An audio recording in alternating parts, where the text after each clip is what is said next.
자, 두 번째 큰 단어는 확률이거든요. 자, 확률의 이제 첫 번째는 시행과 사건이라고 하는 어떤 개념 정리를 하는 단원이에요. 그래서 작은 단원으로 이름을 붙이면 시행과 사건이라는 이름으로 붙이지만 기본적으로는 여기서 나오는 모든 용어 정리를 합니다. 용어 정리. 자, 그래서 가장 이제 쉬운 말은 시행이니까 시행부터 살펴보는 거죠. 시행이 뭐냐? 자, 무언가를 해도 되고요.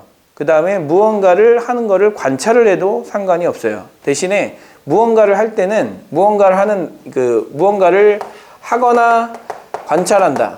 이게 시행이거든요. 관찰한다. 근데 문제는 그 일이 어떻게 일어나는 일이어야 되냐면 의도적으로 일어나는 일이 아니고 우연히 일어나야 되는 일인 거예요. 주사위를 던지거나 동전을 던지거나 이런 일들이 우연에 의해서 일어나기 때문에 기본적으로 우연에 의해서 일어나는 일들을 하거나 내가 직접 하거나 아니면 관찰하거나 이렇게 하는 것을 이제 시행이라고 얘기를 하고요.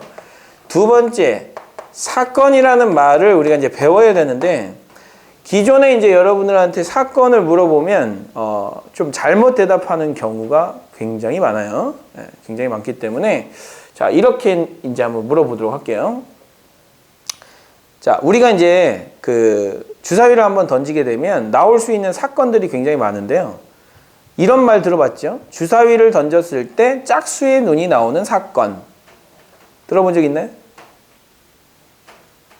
홀수의 눈이 나오는 사건. 뭐 6의 배수가 나오는 사건. 뭐 6의 약수가 나오는 사건. 이런 것들이 전부 다 사건이거든요. 그러면 이제 이렇게 물어볼게요. 주사위를 한번 던질 때 나올 수 있는 사건의 개수 몇 개일까요? 지금 선생님이 방금 전에 얘기했던 대로 뭐 짝수의 눈이 나오는 사건, 홀수의 눈이 나오는 사건, 6의 약수가 나오는 사건, 뭐 등등등 3의 배수가 나오는 사건. 몇 개의 사건이 나올 수 있을까요? 자, 지금 선생님이 앞에 예를 안 들잖아요? 그러면 야, 주사위를 한번 던질 때 사건 몇 개 나와? 물어보면 거의 95%가 6개예요. 라고 대답을 해요. 그리고 그 대답을 할 때 어떻게 대답을 하냐면 속으로 뭐 그딴 걸 물어 이 새끼야 이렇게 생각을 하고 대답을 한단 말이에요. 너무나 당연하듯이 6개요 라고 대답을 한단 말이죠. 틀려요. 6개가 아니거든요. 몇 개일 것 같아요?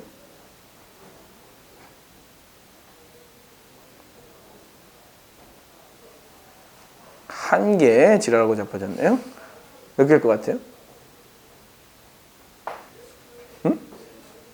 셀 수 없다. 셀 수 없다. 조금 생각을 한 답이에요. 한 개는 솔직히 좀 너무 생각 없지 않았나요? 한 개라니. 내가 아까 얘기해도 홀수의 눈이 나온 사건, 짝수의 눈이 나온 사건, 6의 약수가 나온 사건, 이미 3개를 얘기했는데 거기서 한 개라니. 몇 개 나올 것 같아요? 에? 뭐라고요? 많이요? 많이? 너무 철학적인 답인데 이거 수학적인 답이 아니야. 몇 개 나올 것 같아요? 네? 무한개. 무한의 개념을 이미 몸으로 체득하고 계시네요. 몇 개 나올 것 같아요?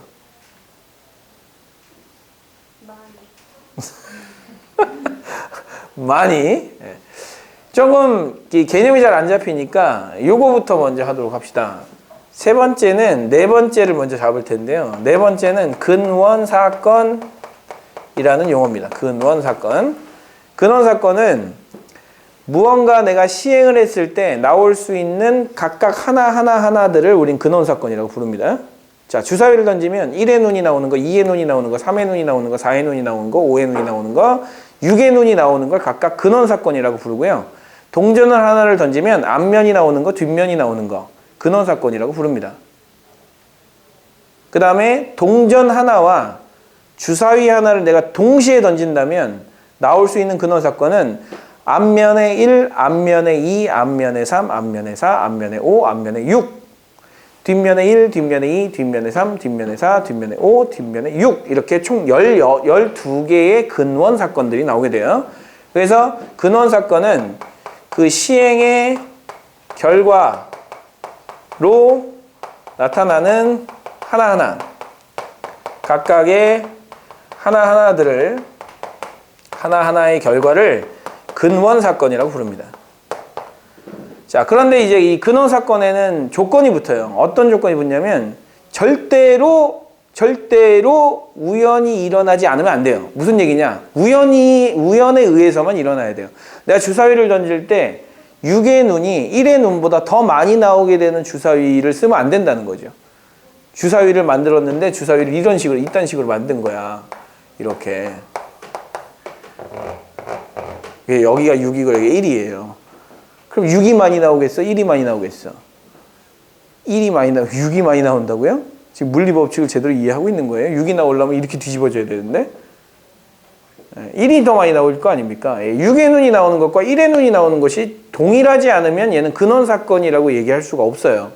그래서 절대적으로 이 나오는 이 결과들이 같은 정도로 기대가 되어야지만 근원사건이라고 부르고요. 세 번째, 표본 공간이라는 이름을 붙이는 것이 나타나는데, 표본 공간은 뭐냐면 이 근원 사건들을 하나하나의 원소를 가지고 있는 모든 근원 사건들을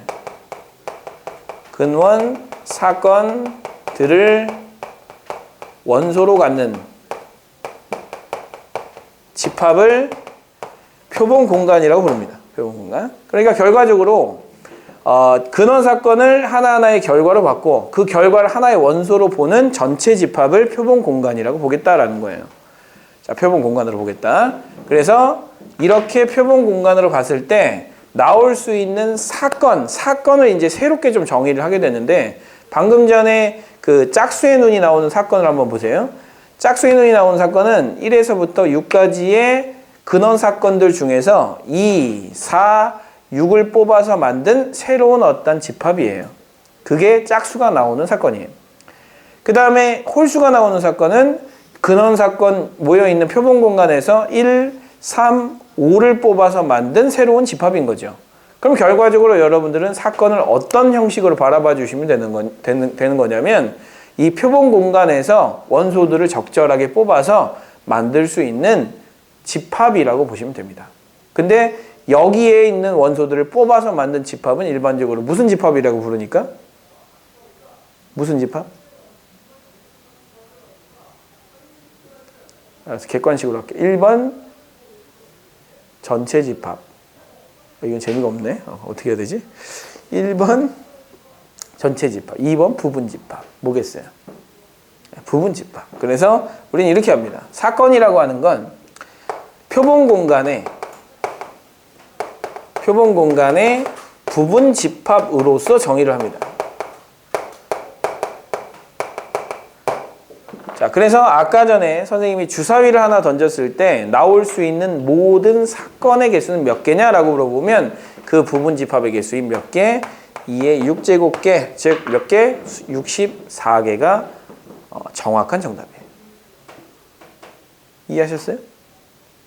선생님, 그러면은 아까 전에 이렇게 얘기했잖아요. 짝수의 눈이 나오는 사건, 홀수의 눈이 나오는 사건. 그 다음에 뭐 이렇게 얘기할 수도 있잖아요. 3보다 큰 수가 나오는 사건. 뭐 3.1보다 큰 수가 나오는 사건. 이렇게 붙이면 무한히 많은 사건이 사실 만들어지거든요. 근데 그 무한히 많은 사건이지만 3보다 큰 눈이 나오는 사건은 4, 5, 6을 가지고 있는 집합인 거고, 3.1보다 큰 눈이 나오는 사건도 4, 5, 6이라고 하는 집합을 가지고 있는 사건인 거예요. 즉, 부르는 이름은 다르지만 가지고 있는 원소가 같으면 같은 사건이라고 얘기를 해요. 그러면 우리가 일반적으로 생각하는 부분 집합의 개수를 통해서 사건을 구할 수가 있을 테니까, 결과적으로 주사위 하나를 던졌을 때 나올 수 있는 총 사건의 개수는 몇 개다? 2의 6제곱개다. 이렇게. 그건 알죠? 1학년 때 공부 좀 했어요? 부분 집합의 개수 어떻게 구하는지 알아요?